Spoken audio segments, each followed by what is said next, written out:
शायद दुनिया में कोई कौम ऐसी नहीं होगी जो कि दाल चावल ना खाती हो और ना पकाती हो।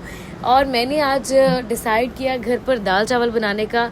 ये इतनी सिंपल रेसिपी है लेकिन इतनी लग्जरी लगती है कि मानो कि जिस टाइम भी आप दाल चावल की बात करोगे ना, कोई ऐसा इंसान नहीं होगा जिसके मुंह में पानी ना आए। तो आज घर पे बना रहे हैं दाल चावल। ऑफिस से निकले और कुछ मेडिकली मामला पूरे करने के बाद पहुंची घर पर। जब घर पर पहुंची तो कपड़े बिखरे पड़े थे और कमरे की हालत अजीबो गरीब सी हुई हुई थी। खैर सारी चीज़ें एक साइड पर रखी, कपड़े समेटे, पूरे कमरे की हालत को थोड़ा सा बेहतर किया और सोचा अब टाइम हो रहा है खाने का, तो आहिस्ता आहिस्ता खाने की तरफ भी चले। थके टूटे पहुंच गई मैं किचन में और प्रेशर निकाला ताकि काम जल्दी हो सके। ये इस प्रेशर की मुझसे एक दो लोगों ने वैसे भी पूछा था, ये प्रेशर आप अमेज़ॉन से ले सकते हैं क्योंकि एक तो वाकई ये बहुत अच्छा है और सिक्योरिटी वाइज भी बहुत अच्छा है, सिक्योर है। एक्चुअली ये सिक्योर है और आपको इसकी वारंटी भी मिल जाती है। तो मैंने ये अमेज़ॉन से ऑर्डर किया था लेकिन मुझे इसका एक्सपीरियंस बहुत ही अच्छा रहा है। तो अगर आप लोगों को भी प्रेशर लेना हो तो ज़रूर कोशिश करें इस तरह का लें क्योंकि इसमें आपको वारंटी मिल जाती है और एटलीस्ट आपका खाना सिक्योर तरीके से बन जाता है। खैर दाल बनाने लगी थी मैं, फटाफट से मैंने किचन में आकर छोटा छोटा सा प्याज काटा और मैं ज़्यादातर खाने के अंदर ऑलिव ऑयल का ही इस्तेमाल करती हूँ। इसके बगैर मैं ना तो चावलों में दूसरा ऑयल इस्तेमाल करती हूँ ना ही खाने में। तो मैंने ऑलिव ऑयल डाला थोड़ा सा, उसके अंदर छोटा छोटा जो प्याज काटा था वो डाला और एक आधा चम्मच जो है बल्कि वो मैंने अदरक का पेस्ट वो डालकर उसको अच्छी तरह से फ्राई किया। उसके बाद नमक, पिसा हुआ सूखा धनिया, उसके बाद अजवाइन, थोड़ी सी हल्दी और थोड़ी सी मिर्चें डालकर उसको अच्छी तरह से भून लिया। साथ में एक टुकड़ा ना आप दालचीनी का भी डालें ताकि थोड़ी सी स्मेल ख़त्म हो जाए। और जो चिकन बोनलेस चिकन है उसके भी छोटे छोटे टुकड़े करके इस मसाले के अंदर जो है वो मैंने अच्छी तरह से भून लिए हैं। इतना ज़्यादा भूने कि उसका एटलीस्ट कलर चेंज हो जाए। उसके बाद जो आपने दाल भिगो कर रखी होगी वो दाल पानी समेत जो है वो इसके अंदर डाल दें। जब आप दाल धो रहे हो तो पहले ही उसको इतनी अच्छी तरह धोए कि दाल का पानी जो है वो बिल्कुल साफ़ हो जाए और फिर उसके बाद जो है प्रेशर को बंद कर दें। ये देखें प्रेशर का ढक्कन इतना अच्छा है ना और बड़ा सिक्योर है। रूटीन में जो प्रेशर है ना उसका क्या होता है कि बार बार रबड़ निकल आता है, लेकिन ये बड़ा अच्छा है। ले फटाफट से मैंने सोचा चले अब किचन की हालत भी थोड़ी सी दुरुस्त कर ली जाए। इतनी देर में प्रेशर में दाल बन रही है। ले दनादन दनादन मैंने अपने किचन को साफ़ कर लिया है, बर्तन धो लिए हैं और उसके बाद जो है पूरा बेसन भी साफ़ कर लिया है। बर्तन तो ऐसे जैसे जान ही नहीं छोड़ते। मुझे ऐसे लगता है कि मैं किचन में घुस जाऊं तो बर्तन ही बर्तन, बर्तन ही बर्तन। जब तक आप किचन में खड़े रहोगे आप बर्तन ही धोते रहोगे। आई डोंट नो आपका इसमें कैसा एक्सपीरियंस है। आप लोग अपना एक्सपीरियंस ज़रूर शेयर किया करें, कुछ अच्छा लगे, कुछ भी आपकी राय हो तो ज़रूर शेयर किया करें, अच्छा लगता है। तो मैंने बर्तन धो लिए। अब साथ में मैंने उबलने के लिए चावल जो हैं वो रख दिए हैं। एक पैन में मैंने चावल, उसके बाद उसमें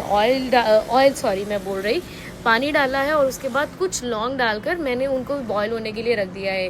अभी कमरों में और कचरा बाकी था, चीज़ें बिखरी हुई थी, सारी चीज़ें उनकी जगहों पर समेटी रखी और किचन के बाद जो है मैंने अपने रूम की हालत को भी थोड़ा सा दुरुस्त कर लिया है। मैंने कहा एक ही दफ़ा में सारे काम निपट जाएं, उसके बाद जब खाना खा के बैठ जाओ फिर तो आधा पौना घंटा तो बिल्कुल भी उठने को दिल ही नहीं करता। मैं घर आकर रूटीन में बैठती नहीं हूँ, सिर्फ पहले सारे काम निपटाती हूँ और जब काम निपट जाते हैं फिर ही एक बार बैठती हूँ। और कमरा तो हो गया था साफ़।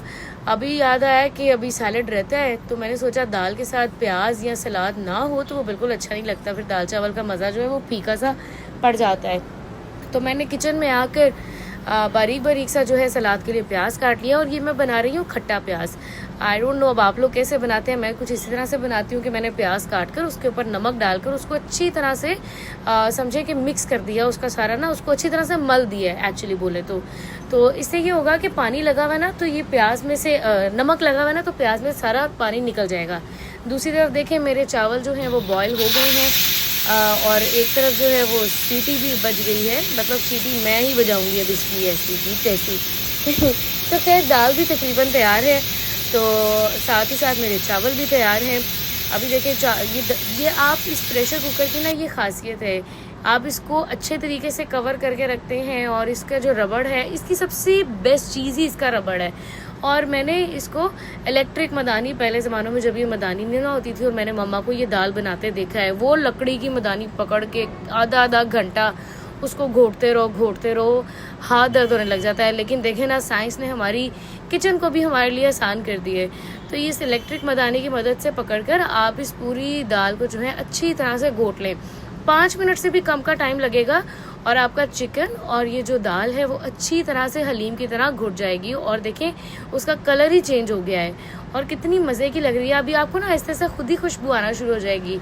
इसकी सबसे इम्पॉर्टेंट चीज़ होती है, इसमें काली मिर्ची डलती है इस दाल में। एक्चुअली इसको बोलते हैं दाल गोश्त, तो मैंने इसमें थोड़ा सा गोश्त डाला है, तो लेकिन इसमें काली मिर्च का जो जायका आता है वो बहुत अच्छा आता है। हम लोग हर चीज़ की प्रेजेंटेशन तैयार कर लेते हैं, लेकिन दाल चावल की प्रेजेंटेशन मेरा ख्याल है कि बहुत कम लोग हैं जो करते होंगे। तो मैंने आज इसको भी प्रेजेंटेशन करने के लिए एक तरीका अपना है। एक प्लेट में प्याली उल्टी करके रखी है और उसके इर्द गिर्द सारे चावल जो है वो कुछ इस तरह से आप भी लगाएं। आप बल्कि ज़रूर ट्राई कीजिएगा एक बार। और किसी बड़ी प्लेट में कुछ आराम से, मतलब एक झटके से ज़रूर, लेकिन बड़ी एहतियात से इसको उल्टा लें। और देखें जनाब, चावल तो मेरे लग गए हैं और इसके सेंटर में मैं अब दाल डाल ली है, सलाद रख दिया है और क्या मज़े की प्रेजेंटेशन तैयार हो गई है। खाना जैसा भी हो, अगर प्रेजेंटेशन अच्छी हो ना तो खाने का और भी टेस्ट बढ़ जाता है। गर्मा गर्म दाल चावल की प्लेट मेरे मियाँ जी के लिए तैयार है। हम 2 ही लोग हैं अपने घर के अंदर और यही हमारी छोटी सी और खूबसूरत सी दुनिया है। जितना वो मेरा ख्याल करते हैं, मैं भी कोशिश करती हूँ कि मैं भी उनका उतना ही ख्याल रखूँ। ओके, अल्लाह हाफिज़।